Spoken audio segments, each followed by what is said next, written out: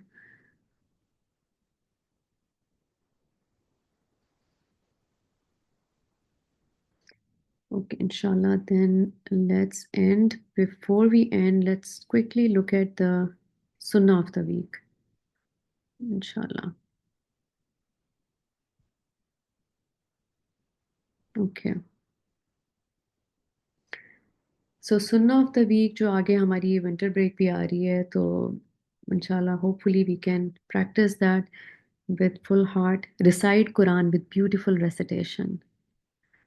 Messenger of Allah, Rasulullah sallallahu alaihi wasallam, he said, make your voices beautiful when you recite Quran. تو I would highly encourage all of you کہ کوشش کریں کہ تجوید rules کے ساتھ قرآن کو پڑھنے کی. ٹرائی ٹو لرن تجوید، اور کوشش کر کے اونچی آواز کے ساتھ اپنی آواز کو بیوٹیفائی کریں قرآن کی تلاوت کے ساتھ. کیونکہ ہم جب بھی قرآن کھولتے ہیں اور پڑھتے ہیں تو یہ بھی اگر سنت ہم ایڈ کر لیں کہ کوشش کر کے ہم اچھی تلاوت کے ساتھ قرآن پڑھیں. اللہ تعالیٰ اس کو قبول فرمائے، آمین انشاءاللہ. So let's end. سبحانک اللہم و بحمدک، اشہد ان لا الہ الا انت، استغفرک و اتوب الیک. السلام علیکم ورحمۃ اللہ وبرکاتہ. وعلیکم السلام، جزاک اللہ عطیہ.